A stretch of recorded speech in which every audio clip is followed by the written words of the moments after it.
to bring the stained glass back. And obviously we here at MAPC are not against stained glass. We don't believe it's idolatrous. We're able to look past that. The stained glass actually just turned into a wonderful way to tell scripture to people who were illiterate. But we're going to talk more about that as we dive into John Knox. You'll see soldiers over here in the lower corner.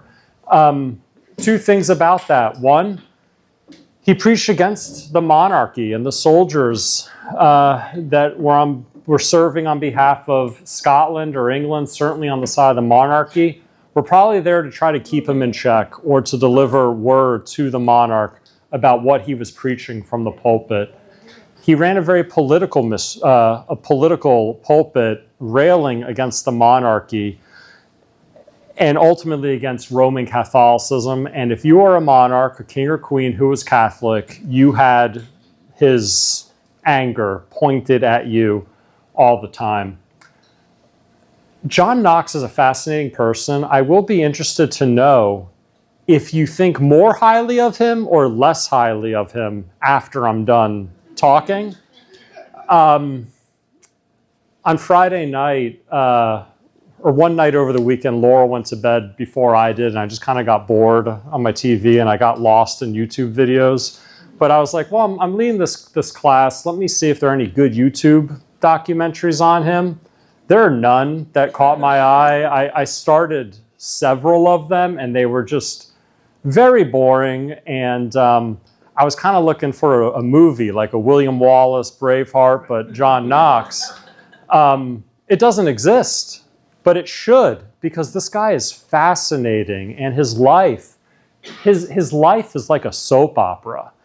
And I know Roy's a historian. I'm not a historian. I'm a theologian. But when you talk about, and I wonder how Courtney found it or Fred found it, but when you're talking about these figures, you kind of have to straddle the history and the theology because it's so intertwined. And the disclaimer that I want to give you is that I have a little cheat sheet of the kings and queens of Scotland and England because prior to 1603, it was a divided monarchy. It was in 1603 when they had the Union of the Crowns, and I've had to redo this spreadsheet, like this little cheat sheet for me numerous times. Whenever I talk about Knox or in preparation for lectures or for our Scottish pilgrimage, I kept something like this in my pocket, and I just cannot remember it all, so forgive me, but I'm going to try to do my best. But it is very important when we're going through Knox to understand the context, which was determined by who was the monarch at the time. So on the Royal Mile in Scotland, on the Royal Mile in Edinburgh, so I'm just St. Giles centric, and this is the front and back of St. Giles Cathedral on the Royal Mile. And I know Anne was there. I was there with Anne this past summer with our MAPC Scotland pilgrimage, which was fantastic. But if you walk up and down the Royal Mile, it starts with a castle on a hill. On three sides are cliffs, and then on the fourth side is the beautiful Royal Mile made of stone buildings, stone street going all the way down a little over 1 mile to Holyrood Palace. And Holyrood Palace is where now the king will spend 2 weeks. Well, if he follows in the same pattern as his mom, he would spend 2 weeks in Scotland when he is then representing the monarchy at the General Assembly for the Church of Scotland. And interestingly, at the Church of Scotland's General Assembly, which is always held in Edinburgh, whereas in the PCUSA we rotate every 2 years, city to city. They hold their General Assembly annually, but the monarch is not, the monarch joins the General Assembly as a participant, not as head of the church. Jesus Christ is head of the church. Now, the Church of England would say Jesus Christ is also head of the church. I don't want to get nitpicky, but they will also have the monarch serving alongside the archbishop as the head of the church. Now, the monarch obviously does not govern the Church of England, but arising out of the Reformation, the Scots Confession, written in 1560, which John Knox was integral in composing, they declare that Christ was the head of the church. And just as a symbolic reminder to all the people of Scotland, this crown spire Christ the King on top of St. Giles. And you'll find that type of spire to a lesser extent in other places such as Newcastle as well. But anyway, on the Royal Mile, you have statues of great Scots. In Edinburgh, they've got on Carlton Hill, they've got something called, they have the Nelson Monument, but they have another thing that they started to build a like Pantheon type structure with the gigantic pillars, but unfortunately they started building it during the Punic Wars and Edinburgh ran out of money. So all they were able to do is, if you picture the Pantheon in Athens with its big pillars that you have, they started that and they were going to build a whole temple-like structure behind it, but Edinburgh ran out of money. And Glasgow offered to fund it, but the Edinburgh people were too proud to take money from the rival cities. So now you just have the pillars. But the pillars represent that Edinburgh was the Athens of the North. And you have great thinkers, such as over there on your left. Adam Smith, a Scotsman, wrote The Wealth of the Nations and emphasized free trade. And then you have David Hume, a philosopher and historian, a rationalist thinker, who believed that there was no such thing as innate knowledge, that we only learned what we learned through experience. Ironically, he was not a superstitious man as a philosopher, but his toe is gold from everyone touching his toe for good luck, which would really drive him nuts. But people like Smith and Hume have very prominent places on the Royal Mile. And yet, John Knox is nowhere to be found on the Royal Mile. Instead, John Knox's statue, which was once on the Royal Mile, just as big as the other ones, got moved inside the quad for, it's called New College, which is the divinity school for the University of Edinburgh. And that's where I got my PhD. And I would walk by that John Knox statue on a daily basis, but it's inside a quad. Even though New College is just off the Royal Mile,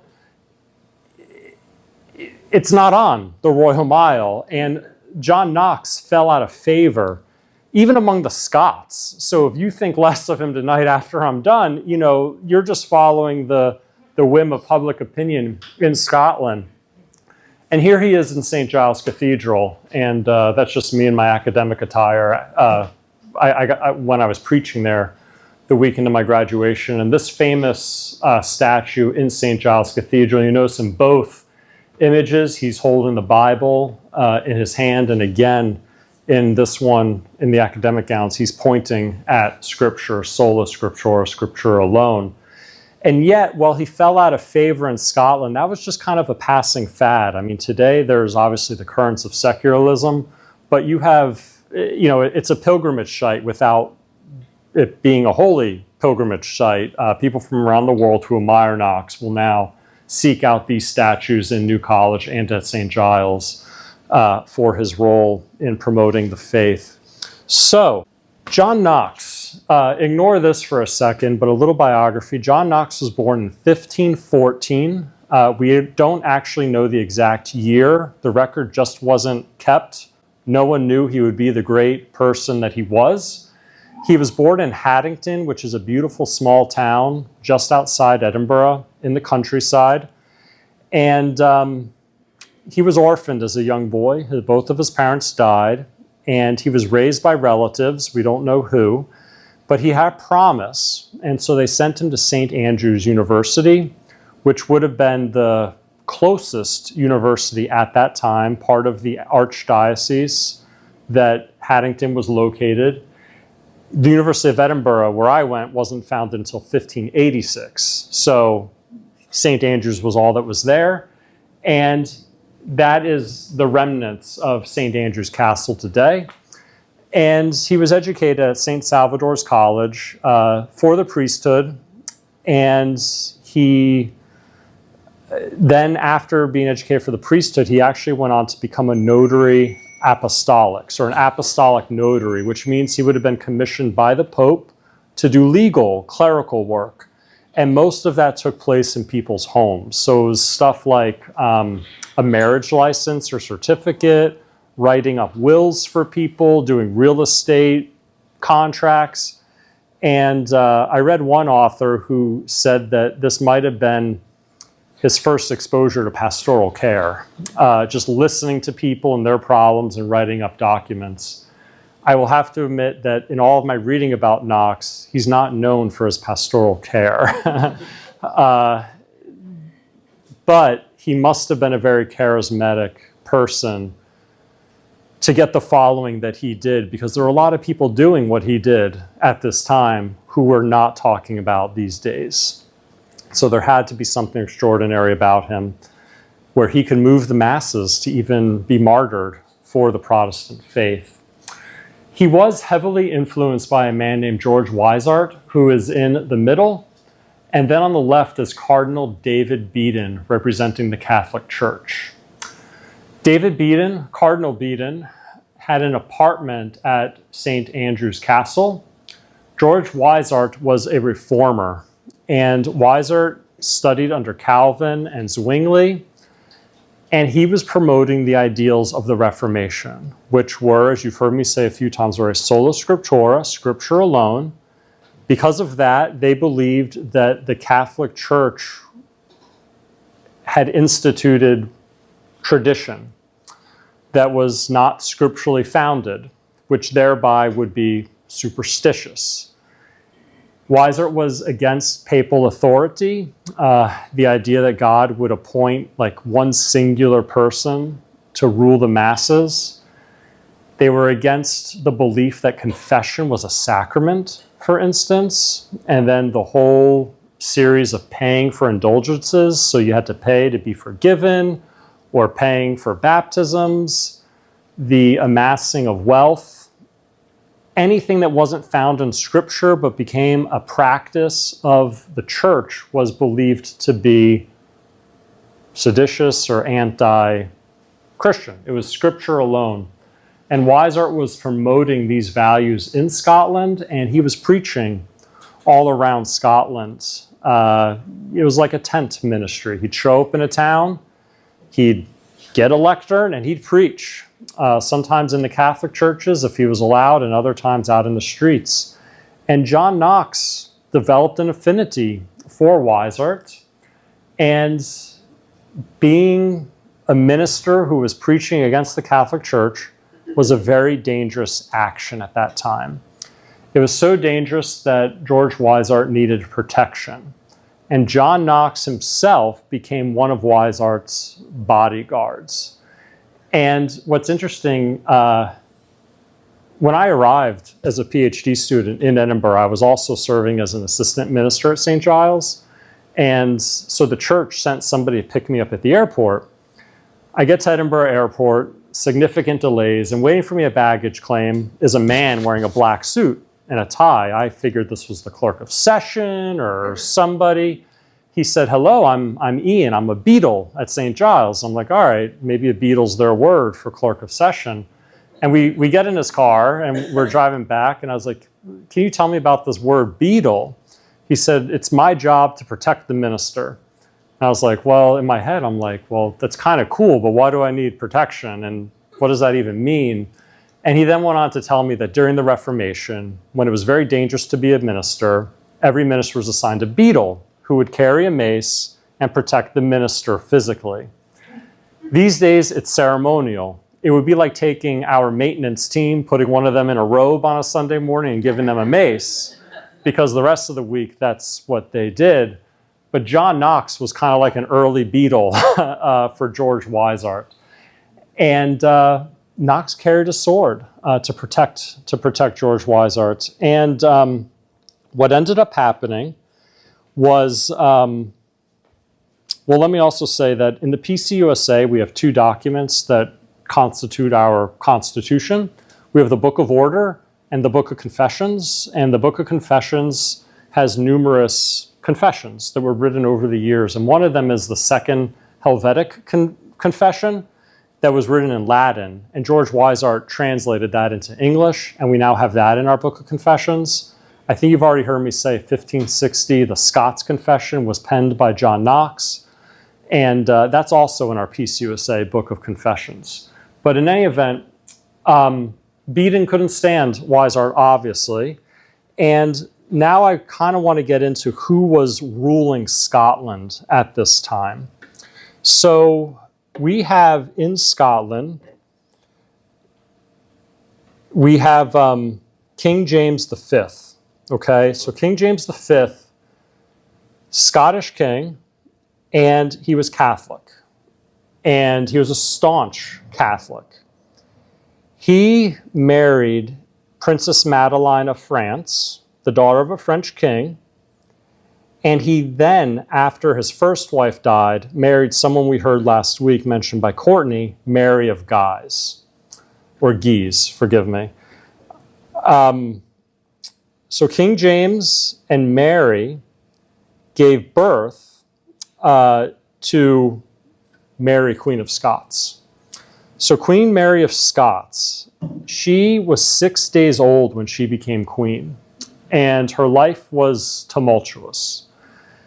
And Knox hated her. That's an appropriate, it's a strong word, but it's a true word, and we'll get into why he did in a second. But because Mary of Queen of Scots was so young when she took the throne after her father died, that her mother, Mary of Guise, became the queen regent or the queen mother. And so Mary of Guise or Guise, does anybody know what it is? I don't know. Guise? Thank you. No, I want to know. Thank you. Mary of Guise would advise, well, she ruled because a 6-day-old can't rule. So Mary of Guise ruled along with another man named Hamilton, James Hamilton, to rule on behalf of the infant. And then Cardinal David Beaton, this Catholic cardinal, the three of them, James Hamilton, Mary of Guise, and Cardinal David Beaton, essentially ruled Scotland. And they decided to persecute the Protestants in Scotland, which meant that it was very dangerous for Wiseheart. And then at the orders of Cardinal Beaton, Wiseheart was arrested and taken to Edinburgh Castle, where there was a sham trial. Wiseheart was obviously found guilty. He was then taken to St. Andrew's Castle, which you see here, and he was killed. A little bit of time went by, and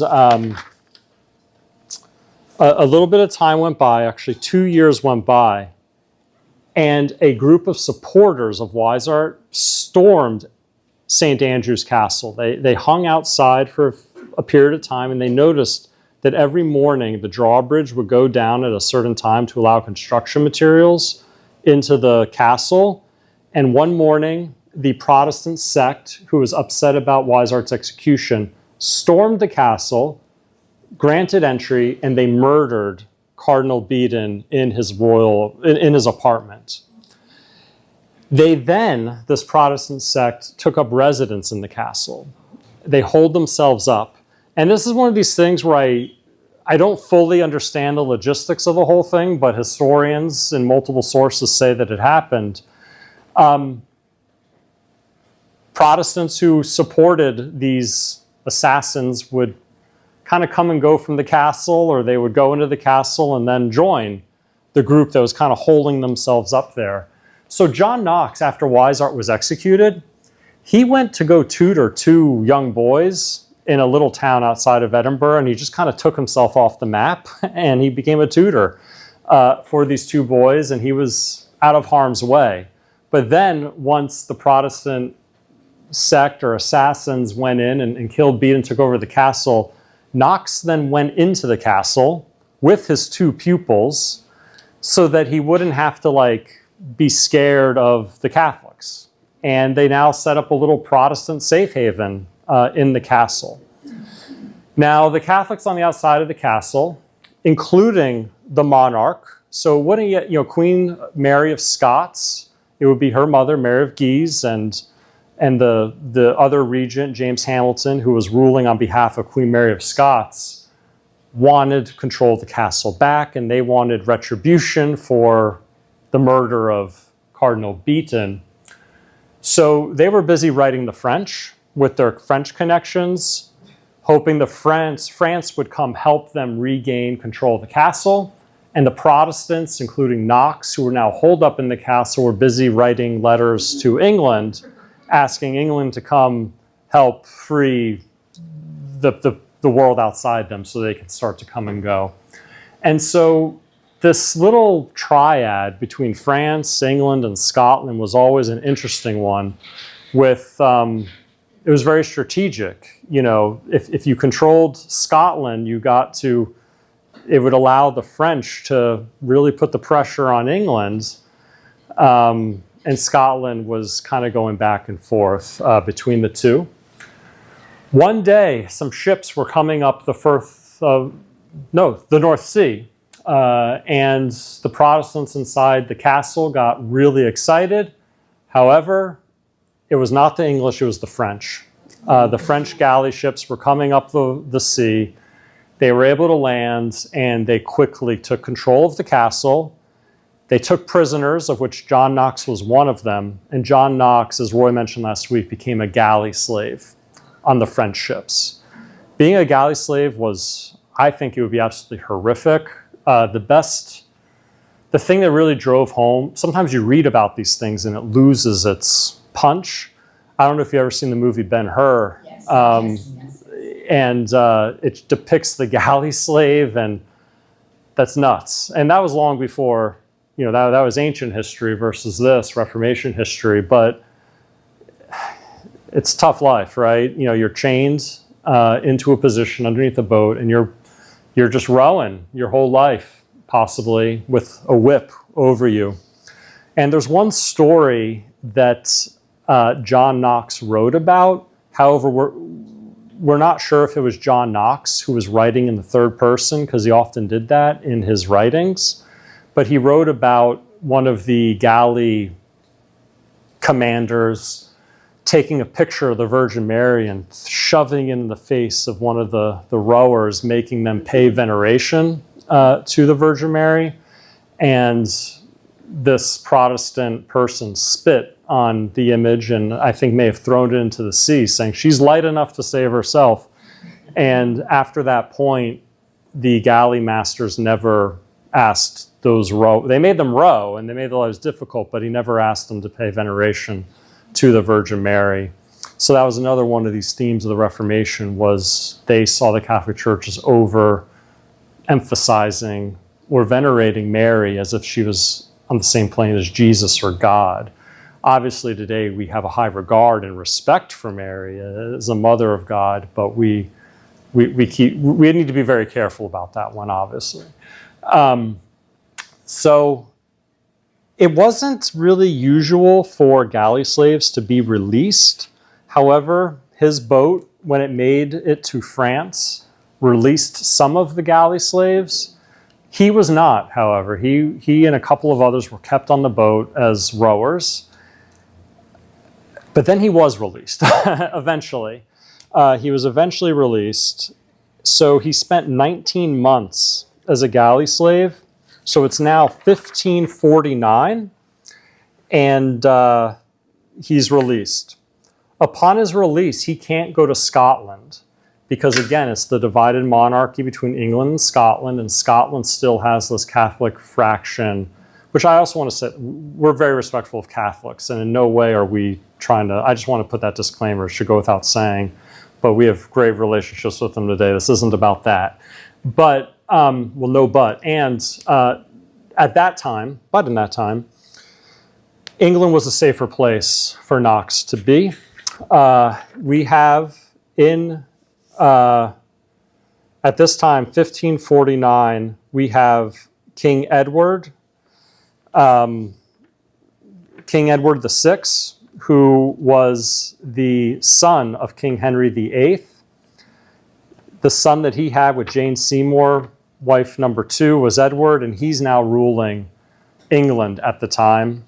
And he was sympathetic to the Protestant cause, obviously with his father and the creation of the Church of England, and wanting the annulments, and the Church of England or Anglican Church with the break from the Catholic Church, which wouldn't grant him an annulment. You can see this on Broadway with 6. King Edward was sympathetic to the Protestants, so Knox settled in England. And he was granted to be a minister in the Church of England at Berwick-upon-Tweed, which is on the north, pretty far north in England, almost into Scotland. And it was there that he married his wife, Marjorie Bowes, and they would have a happy marriage for way too short a time, 11 years. But they would have 2 sons together, and she would pass away in 1560, but we'll get there shortly. In 1551, he went from Berwick-upon-Tweed to another Church of England in Newcastle, another northern English town. Today, it's a very industrial town, but still worth visiting. And he was appointed one of 6 royal chaplains to serve the king. If you go look at David Reed's photo downstairs, he's wearing a red robe, and that's to represent him being a Queen's chaplain. They're allowed to wear the red robe, no one else. But it's obviously an ancient order, and Knox was appointed a chaplain to the monarchy, even back in the 1500s. In 1552, Knox preached in London, and kind of the start, he started protesting against the Catholic Church. Previously, it's what led him to St. Andrew's Castle and to be a galley slave, but now he started to take over. He wasn't just following somebody now in 1552. He's now a minister serving 2 churches at this point. He's done one, he's done the second in Newcastle. And now he's in the pulpit making the claims himself, not supporting another making the claims. And he now takes on the Church of England. And it's kind of his first time leading the charge, so to speak. So in the 1550s, or 1552, there was the Book of Common Prayer. And this was an attempt to separate the Church of England from the Catholic Church and prescribe what worship would look like in Anglican Church of England churches. And there was something in there that mandated that worshipers kneel during communion.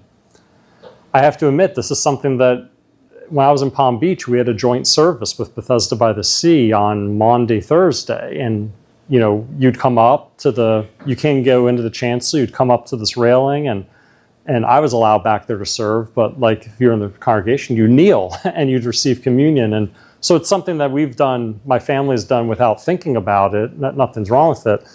Well, kind of like we were talking about last week, some of the conversation afterwards, just amazing how passionate people got about different parts of worship. And in some ways, it's amazing that people cared that much. But I also want to be careful what I wish for, because if you start complaining about our worship service for something that we do, it'd be a bit of a headache, right? Well, Knox was not happy about people kneeling during communion. He considered this idolatry.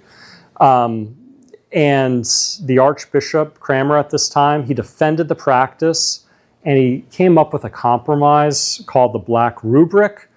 And he clarified with words what was written, saying that while requiring people to kneel, all that was intended was adoration. And that's something I'm sympathetic to, the symbolic act of adoration. And they released a 2nd edition of the Book of Common Prayer with this clarification. Moving forward, when King Edward died, Mary Tudor took the throne. And Mary Tudor is also known as Bloody Mary. She would have been the first child of King Henry VIII to Catherine of Aragon. And she sought to reverse the English Reformation. So for just a second, you have King Henry VIII and his 6 wives. His son, by his 2nd wife, becomes king, King Edward. King Edward respects the Church of England and this break with the Catholic Church. But then he dies, and now King Henry VIII's first daughter, Mary I, Bloody Mary, becomes queen. Now, I should say that for 9 days, Edward, as he was approaching his death, was like, if this woman becomes queen, she's going to reverse what I've done and what my dad did. So he tries to make somebody else queen. He has to revert to making Lady Jane Grey queen. She was queen for 9 days, but then Mary I eventually came to be queen. And I don't know much about the dynamics, but she sought to reverse what her brother, her half-brother did and her father did. And she's called Bloody Mary because she martyred a lot of Protestants. And she sought to reestablish Roman Catholicism in England, and she restored the Mass in all churches. And so England was no longer safe for Protestant preachers, and Knox fled to Geneva. She also required all preachers to have a license that would be given directly from her. It was her way to control the church. Knox didn't want this. His life was threatened. He went to Geneva. And Geneva was a paradise for a Protestant. Calvin had a wonderful, rich ministry there. He had the ear, more than the ear of the city council. And as we heard last week with the Huguenots eventually finding their ways there, Geneva had a lot of religious refugees. In fact, 25% of Geneva's population would have been people fleeing Catholic nations to follow their Protestant faith. This gave Knox direct access to John Calvin, and he asked John Calvin several questions. One question: could a minor rule by divine right? So Queen Mary of Scots became queen at like 6 days old, something like that. She's a young woman, a girl. He asked Calvin, can she rule? He asked Calvin, what do you do if you have an ungodly or an idolatrous ruler? You just kind of bear with it, suck it up, and respect the ruler, or do you do something about it? He asked Calvin a lot of questions around this. However, Knox kind of knew the answer that he wanted from Calvin, and Calvin didn't give it. Calvin exercised caution. I skipped over a slide of these people: Bloody Mary, the Queen Mother in the middle, and Queen Mary of Scots. Calvin he basically told Knox to cool it, and that it was never right to pick up arms, even against an ungodly monarch. And he told Knox to go talk to another reformer, Henry Bullinger, who emphasized the same. But Knox didn't listen. He went his own way in this regard. And in 1554, he published a pamphlet attacking Mary Tudor and the bishops who had brought her to the throne. He also attacked the Holy Roman Emperor Charles V, comparing him to Nero, who persecuted early Christians. And from Geneva, Knox then went to Frankfurt, Germany, where he ministered a congregation of exiles from England who were also Protestants. And in 1555, he left over another conflict with the Book of Common Prayer, this Church of England book that found its way to Germany and his parishioners as well. Knox went back to Geneva to minister to the French Protestants, but that was very brief because his wife's mom sent him a letter saying, come back to Scotland. He went over to the continent by himself, apparently. And he wasn't over there for all that long. It was just a few years. But nonetheless, when he received this letter, he decided to go back to Scotland.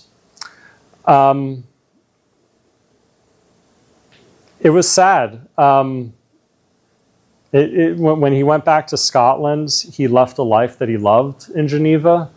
He preached 3 sermons a week. Each of them were over 2 hours.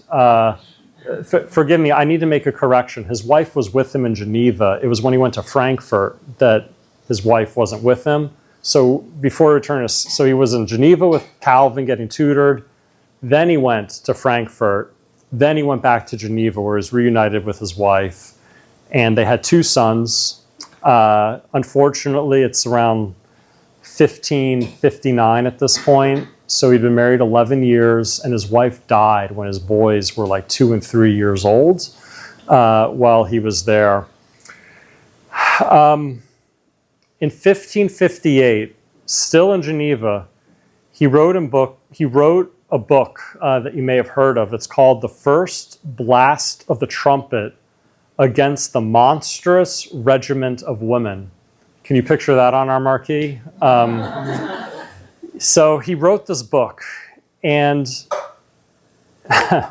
even though Calvin urged him to exercise caution and patience and never to bear arms against the monarch, even if you disagree with them, this is a pretty inflammatory title to a book, and he published it without telling John Calvin, and he published it under a pseudonym so that Calvin wouldn't find out. And in all of his correspondences with Calvin, he just never talked about it.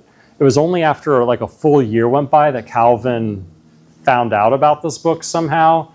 And Calvin was furious with Knox, obviously. If you ever read it, the first part of the book, we find it very unfortunate today. But in the first part of the book, even though we would not agree with it, because we respect women and we ordain women and consider them our equals in the church, and we would follow a female monarch, president, whoever, pastor, what Knox was writing was actually just the feelings of, it was the sentiment of the day. And there was nothing disagreeable to the people of that day about what he was writing. But he then went a step too far when he said that it's okay to pick up arms and depose of the female leaders. That crossed the line even in the 1550s. Like that just was, it was too much. And he said that, you know, when he refers to the monstrous regiment, he believed that it was unnatural for women to be rulers. Now, he did deal with some instances of scripture. I mean, can you think of instances of scripture where women were leaders and rulers? So, you know, we do want to criticize Knox, but he also like knew scripture, and he, not that you can use scripture to prove what he's saying, but he tried to argue both. He tried to forecast the objections that would come to him in order to argue his case. So he points to Numbers 27, where Zelophehad had 5 daughters and passes his property to them.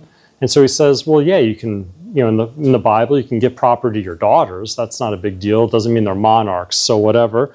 He then went to a woman named Huldah, who's in 2 Kings and 2 Chronicles. Huldah's a really exemplary woman because when they were rebuilding the temple for King Solomon after the destruction, Huldah found some documents that refer to God, and she brought them to light. So she celebrated, but he says, yeah, that's great, but she wasn't a monarch. She was a prophetess. Or Huldah in 2 Kings 22 and 2 Chronicles 34, a really fascinating person. And then Deborah, the prophetess in the book of Judges, is an exemplary woman, but he says she's a prophetess, not a monarch. So on his Scriptura, Sola Scriptura, he makes his case. But you have to remember, Calvin didn't agree with this. Bollinger didn't agree with this. Like, he was the odd person out of the reformers. How did you deal with Queen Elizabeth? That's the problem. That's the problem. So Queen Elizabeth is now, so I have to refer to my chart because we haven't brought her up yet. So in England, again, we've got King Henry VIII. We have his son, King Edward, Protestant. We've got this 9-day queen. We then have Mary I, Bloody Mary. I don't mean that as an insult, but that's the only way I remember her. Although killing tons of Protestants is really bad, so maybe that's the right, maybe we shouldn't worry about her feelings. We have Queen Mary. We then come to King Philip, who is actually the son of the Holy Roman Emperor at that time. And then after him, we come to Queen Elizabeth, who was another daughter of King Henry VIII and Anne Boleyn. So it's just King Henry's grip on the monarch is really fascinating. At what point does Queen Mary of Scotland come of age? Is she ruling at the same time as Mary of England? Let's get there. So in terms of ruling at the same time as Mary of England, though, they do overlap. So Knox was actually writing directly against Queen Elizabeth, because Queen Elizabeth was ruling England at this time while he's in Geneva.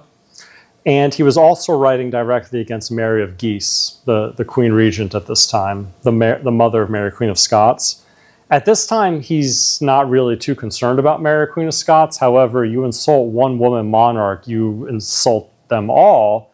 And when he does return to Scotland, when she's in power, she obviously views him as a threat.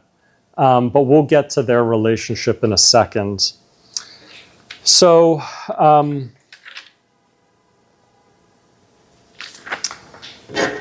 Knox,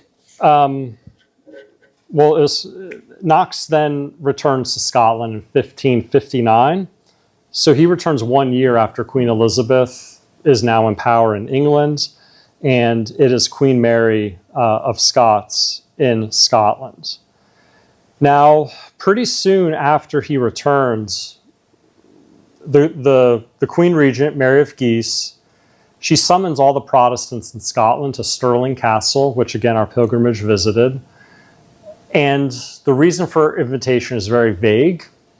And all the Protestant pastors rightly declined the invitation, thinking that they were being set up.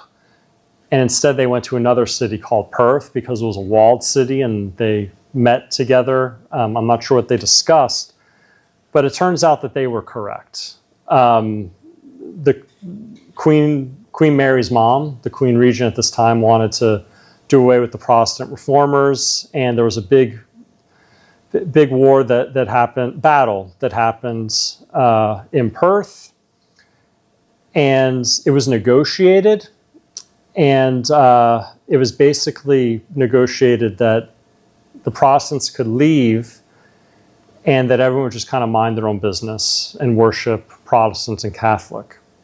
However, immediately after the reformers left Perth, the Queen Mother sent, so she agreed, upon the reformers leaving Perth, they agreed to leave Perth if the Queen refused to send French soldiers into Perth to take control. They would just freely leave. Well, after they left, the Queen Mother sent Scottish soldiers who were being paid by France into Perth, and the reformers viewed this as a betrayal of the negotiation, and this launched a wilder reform, like a more impassioned reform in Scotland. So in 1560, Mary of Guise, the Queen Mother, died at Edinburgh Castle, and there was then the signing of the Treaty of Edinburgh. The Treaty of Edinburgh mandated the withdrawal of French and English troops from Scotland, and it solidified in treaty form this compromise to just let the Mass be celebrated in Catholic churches and let Protestantism be celebrated in the Kirk, the churches of Scotland. In 1560, the Scots Confession was written. It was written by 5 men named John. And John Knox probably wrote the bulk of it, and he's the only one I can remember the last name of. That's part of our Book of Confessions. But in this Scots Confession, they requested several things. They abolished the jurisdiction of the Pope in Scotland. They condemned all doctrine that was against the Reformed faith, and they banned the Mass in Scotland. So this is against the Treaty of Edinburgh, which sought a compromise. And at this time, Knox took up the pulpit of St. Giles Cathedral. He was now the minister of the cathedral. And this put Knox in the cathedral in direct opposition to the castle or the palace on either end of the Royal Mont. You have this physical separation and sparring that's about to happen. And to set up the new church, as they banned the Mass, Knox worked on something called the Book of Discipline.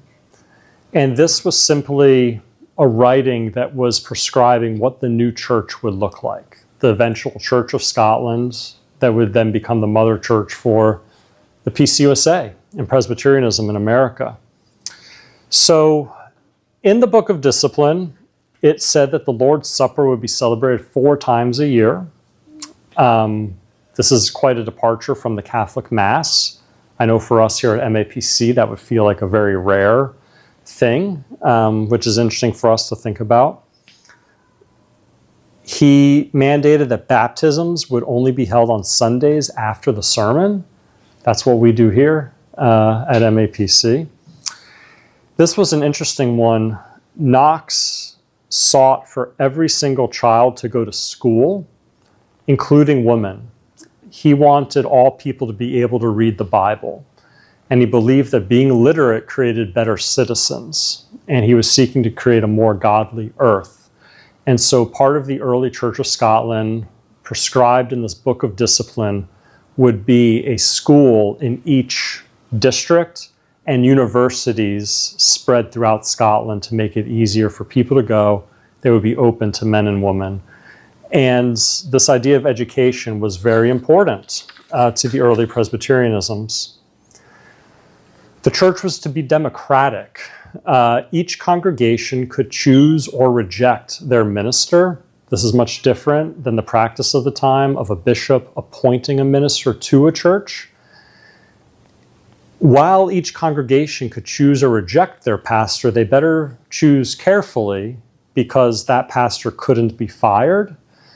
Well, I mean, I hope it never comes to this, but it's quite hard to depose of a PCUSA pastor with the presbytery and the local church. But we have a very democratic form of government where the pastor and people, session, trustees, congregation lead together, and there are votes and there are joint leadership. And this idea of the democratic church, actually, and Curtis may deal with this next week, but the foundations of our democratic government, some people attribute that to the democratic nature of the Church of Scotland and the earliest settlers who came over.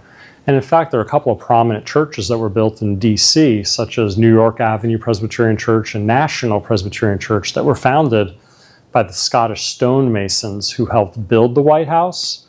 They came over, James Hoban, an Irish architect, building the White House, but Scots were known to be great stonemasons, and if you've ever been there and you see the Newtown, the 1700s architecture, they worked a lot with stone in this Georgian style. And so the Scots came over and they lived on the White House lawns, and they set up little churches on the lawns that then went on to become these historic churches in the PCUSA today.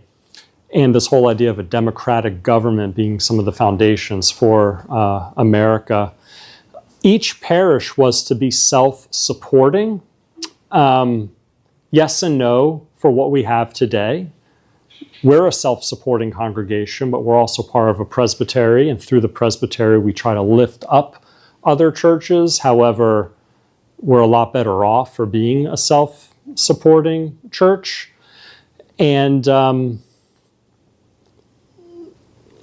they sought, so what I'm describing, building a school in every parish and then universities, it's a very expensive venture. And Knox and the reformers thought that they could pay for this from the money that came from doing away with the Catholic churches. However, what happened is, and I don't know the details, but when these Catholic churches would be abandoned or run out of town and relics were destroyed or sold or monies would be exchanged hands, somehow the money ended up in the hands of Scottish nobles. And by the time Knox and his team finished writing the Book of Discipline and said, let's build the church, let's take their money and make it ours, their churches to our churches, the Scottish nobles didn't want to give the money up. And ultimately, while the Book of Discipline did have popular favor, it never passed based upon financial reasons. But nonetheless, some of these ideals preserved and found their way, but it didn't get the immediate buy-in and kind of sweeping immediate implementation. So, we've had the battle between Weishaupt and Beaton. We've had Knox against the Church of England with his dispute about kneeling for the receiving of communion. We had Knox against Queen Elizabeth and Mary of Guise, and now probably his most famous battle will be with Mary, Queen of Scots. Mary, Queen of Scots, they do have movies about her. I've never seen them, but they have a recent one. It's probably sensationalized, but in any event, she lived a fascinating life. Became queen at a very young age. There were times that she had to be brought over to France for her safety and well-being. And during one of these stays in France, she spent a significant period of time there. And I don't know how long it was, but in 1561, when Knox is now at St. Giles Cathedral, she came back from France. It was deemed safe for her for whatever reason. She's in Edinburgh at Holyrood Palace on the Royal Mile for all of 5 days, and she decides to celebrate the Mass at Holyrood Chapel there on the palace grounds. The day after the Mass, Knox preached at St. Giles against her and the Mass. It probably looked a lot like that stained glass window that we started with. And she then accused him of inciting a rebellion. And he then was summoned to the palace to talk to her face to face. And she, I only know what I read, obviously. She said to him, if you have a problem with me, just come say it to me. Don't preach it. You're just riling people up. He said that he was free to preach as he wanted, and he wouldn't do that. And it's tough because I'm a Knox. There's things I like about Knox, but that seems like a pretty reasonable request, one that I would have made as well and have made. He refuses to do it, and he preaches against her over and over again. He incites the mobs, and it's just an awful relationship between the two.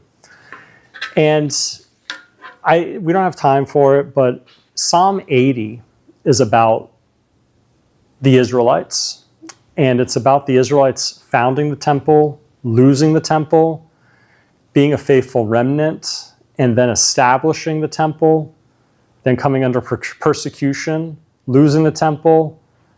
They then get it back. I'm kind of exaggerating here, but it's this back and forth nature. And then at one point in Psalm 80, it's, okay, God's given you back the temple, but now you are going off and worshiping false idols, and you're ruining the temple based upon your beliefs and loyalties. And he was equating this to the Scottish Church. If they were to follow Mary, they've finally been given their chance, and now if they follow Mary, so he was always seeking to establish the Protestant Church in opposition to her. Mary, Queen of Scots, was going to marry the son of the King of Spain, and Knox preached against that. Knox was told, he was told by somebody, I'm not familiar with this person, but this person quoted Martin Luther and John Calvin to Knox, just saying, let the woman marry, leave her alone, but Knox just refused. He was his own person, and he refers to the Psalm 80 by saying that the Bible talks about when Israel was punished for following an unfaithful king, and that the church should never follow an unfaithful queen. So at this point, the battle's on between Knox and Queen Mary, but Knox would die. And when he died, so again, St. Giles Cathedral, where he was pastor, when he died, So he remarries in 1564, a much younger woman. I think he was 50 and she was 17. They had 3 daughters, so in addition to his 2 sons, we don't know too much about his children. One of them went on to become a pastor himself. And he died shortly after, and then Queen Mary herself, she died in 1567. So I believe Knox lived longer than her. Yeah. Wasn't Mary executed Thank you. later by Elizabeth? I'm not sure. She was. Yeah, she was, more like in the 70s or early 80s. So she outlived him. She Thank you. outlived him, but then she got into trouble, and she was having an affair with her secretary. Queen Mary. Yeah, Lord Darnley and Rizzuto, and And she was run out of Scotland, and then she went to England, and she was imprisoned by Elizabeth. Yes. Executed her. In the Tower of London, right? No, Where? I think up north. Up north. Okay, well, thank you. So Queen Mary lived a very tough life. Yeah. Queen Elizabeth's. Executed her, yeah. Were they relatives? Yeah, they were relatives. Yeah. Cousins? Yeah. But it was the whole thing with Spain, and she was plotting against Elizabeth, and that's why Elizabeth executed her, because she was plotting against Elizabeth. See, I can't even keep track of these things. So, a few interesting things. So that red car, Callan MacLeod was the senior pastor at St. Giles when I left there. He's since moved on, but that's his car, spot number 23. And that's a plaque commemorating John Knox. Outside of St. Giles, so the senior pastor's parking spot is John Knox's memorial or burial place. So a little bit about that. Around St. Giles Cathedral was a graveyard where Knox was buried. But in the late 1600s, they built the courts there, and they just did away with the graveyard, and they left this marker there. And he's the only one who had parking, the senior pastor, and it was over Knox. St. Giles Cathedral, the interior today. So you have a central pulpit representing the centrality of the sacrament. The pulpit's not in this video, but in this photo, but this is the lectern from where scripture is read. These are the pastor's seats. There would be 1, 2, 3, and then there'd be a senior pastor seat over here, but all on level ground, signifying the democratic nature of the Church of Scotland, meaning the priesthood of all believers. Excuse me. And that unlike the Catholic Church of the day, you didn't have to go to a priest for confession. You can do it on yourself. You didn't have to go to a priest to pray to God. Your prayer in the bedroom or on the street is just as effective as your prayer in the church, and that the pastors were equals with the people in this ability to pray to God, so the priesthood of all believers, and this justification by faith alone. So instead of doing 10 Hail Marys to be forgiven for something, it was not by works but by grace alone, were true themes of the Scottish Reformation.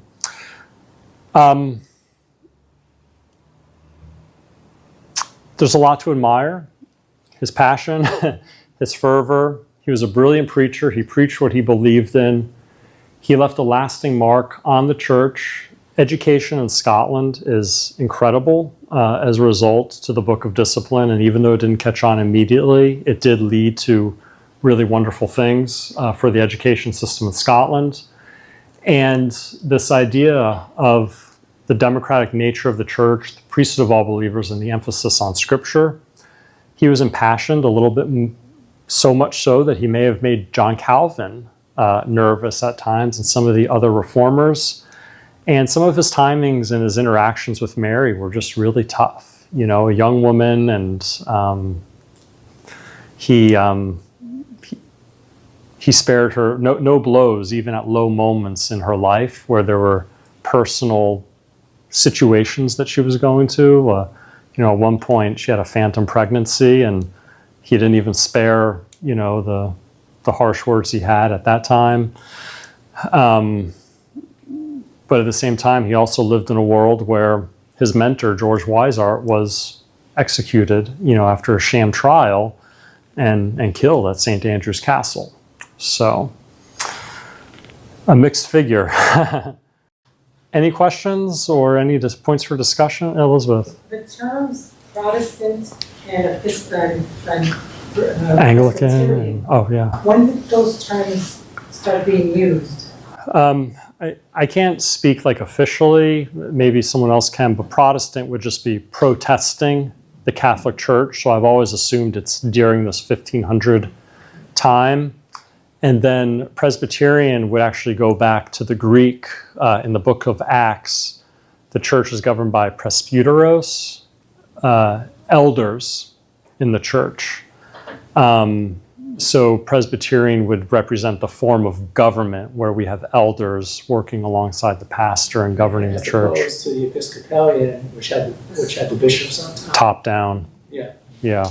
Did John Knox and the early Protestant theologians in Scotland take any inspiration from the Anglican Church in England? And I mean, they might have disagreed with Henry VIII, rather, but were they encouraged or fortified by the fact that he had broken away from the Catholic Church? I mean, I would think so.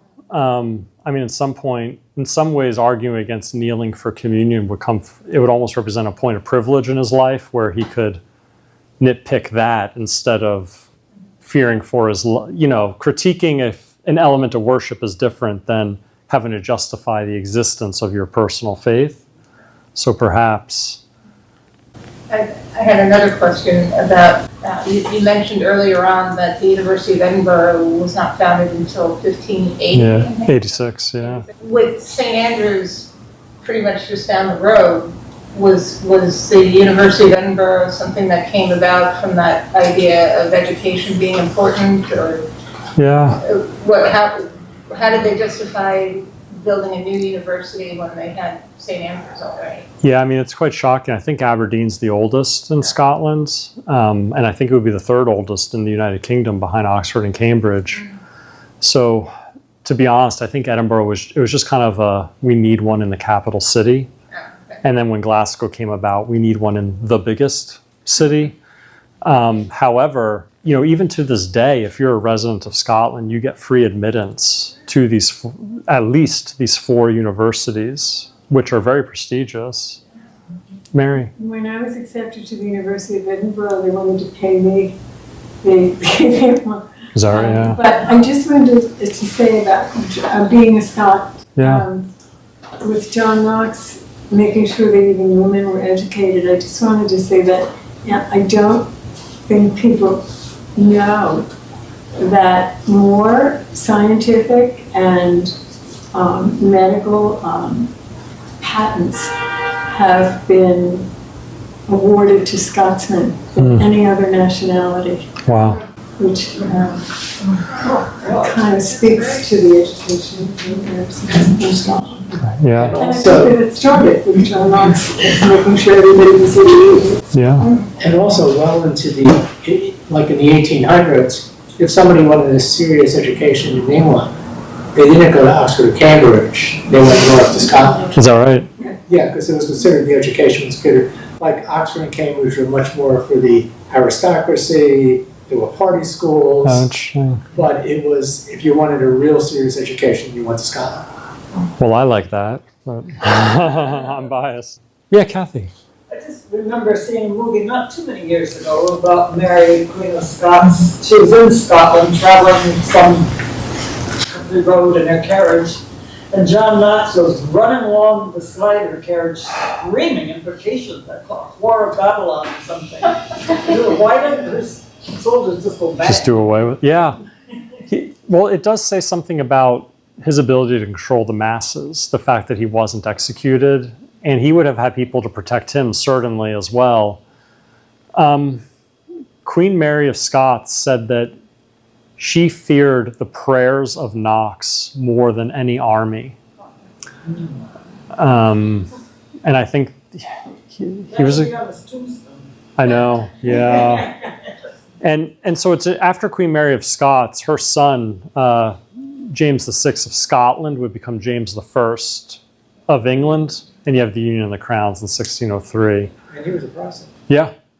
Yeah. Whenever I talk about like the disciples, now I feel the same thing about John Knox. You know, these people aren't alive to defend themselves, and I hope I gave him a fair reading. I don't want him rolling in his grave that I just that I, discourage people. But, like a lot of people, mixed figure, some good and the bad. We may disagree with what he did and some of his views. But alongside the things that we do not approve of and don't hold to, there were definitely some elements that we do and that we cling closely to. And the fruit that he bore has been significant. And it's shaped our faith, really. Well, thank you. We're at 8:10. Yeah, thanks.